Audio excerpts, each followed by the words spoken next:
सेफ्यूरोक्सिम। Cefuroxime is a second generation cephalosporin और ऐसी cephalosporin जिसके अंदर बीटा लैक्टेम रिंग प्रेजेंट है। इट इज़ एन एंटीबायोटिक और एंटीबायोटिक में भी इट इज़ अ बैक्टीरिसिडल। अब सेफ्यूरोक्सिम करेगी क्या? It is going to interfere with the cell wall synthesis of the dividing bacteria, और जब सेल वॉल इसी तरह नहीं बनेगी तो बैक्टीरिया बर्स्ट कर जाएगा और हम इसे कहेंगे कि जो इसका एक्शन है दैट इज बैक्टीरिसिडल।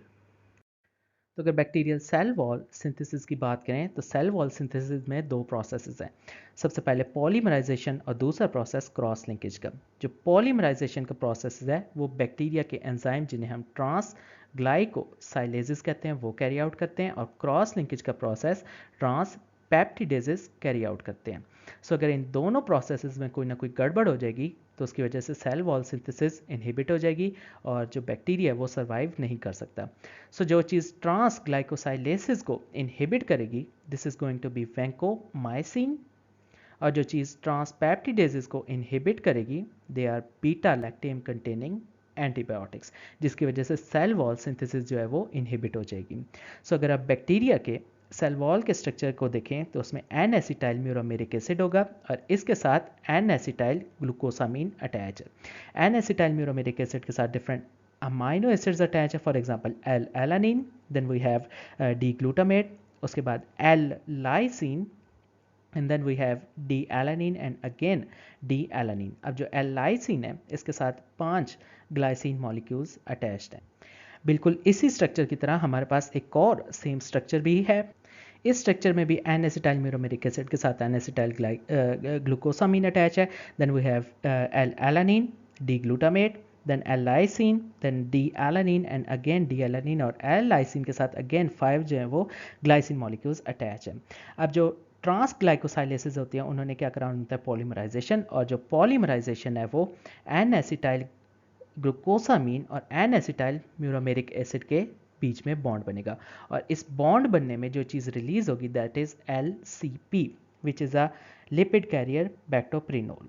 सो इस प्रोसेस को जो चीज़ इनहिबिट करेगी that is vancomycin.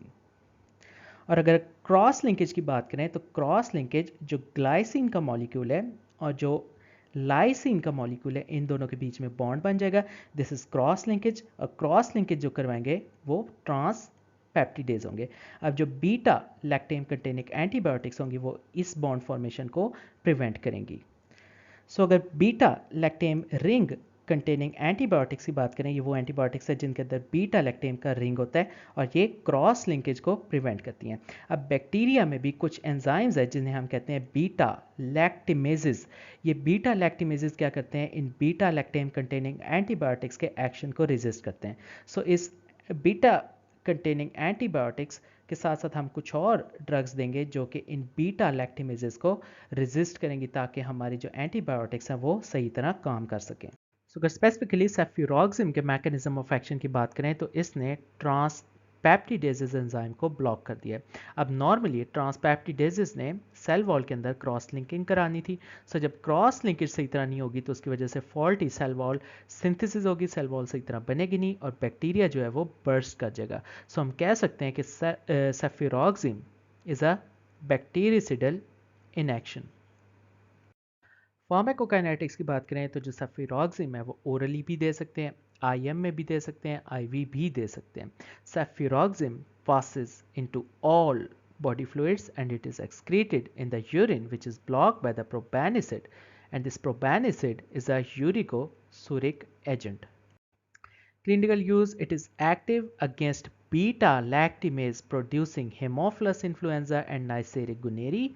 It is used to treat sinusitis, ear infections, lower respiratory tract infections and urinary infections.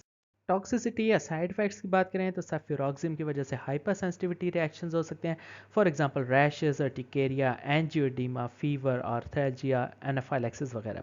इसके अलावा GIT डिस्टर्बेंसेस हो सकती हैं, सूडोमेम्ब्रेनस कोलाइटिस हो सकता है और सुपर इन्फेक्शन भी हो सकती है।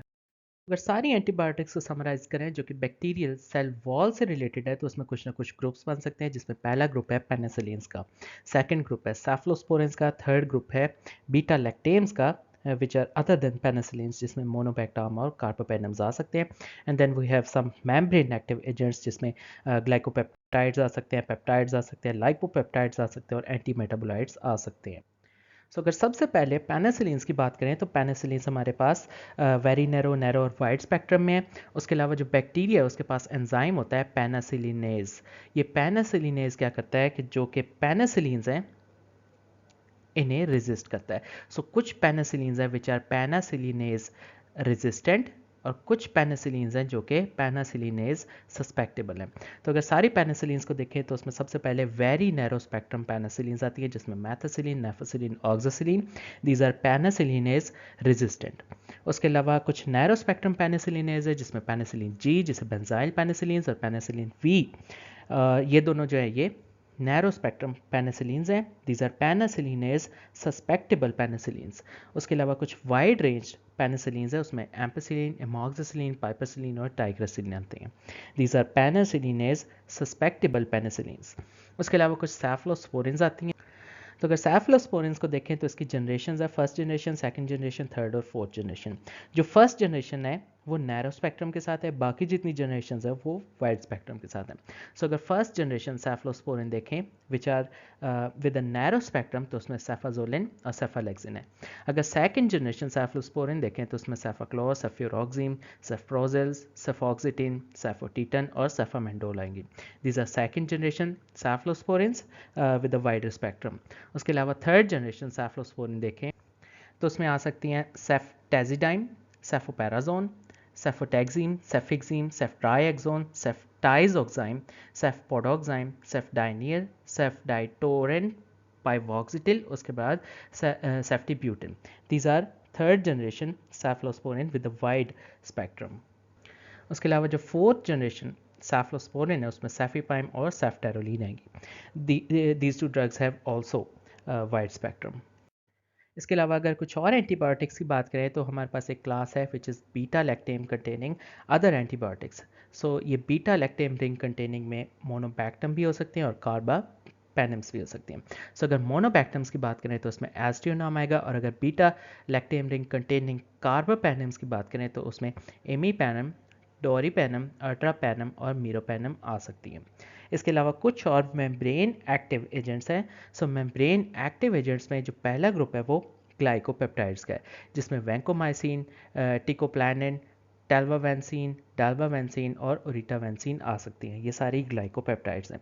सो ग्लाइकोपेप्टाइड्स के बाद जो दूसरा ग्रुप है उसमें पैसिट्रेसिन आएगा, this is only a peptide. उसके बाद तीसरा ग्रुप है जिसे हम कहेंगे एंटी मेटाबोलाइट्स इनहिबिटर्स, जिसमें फॉस्फोमाइसिन और साइक्लोसिडीन आएगी। These are anti metabolite inhibitors. उसके अलावा एक और फाइनल ग्रुप है जिसे हम कहेंगे लाइपोपेप्टाइड, और उसमें डेप्टोमाइसिन आएगी। सो डेप्टोमाइसिन इज अ लाइपोपेप्टाइड।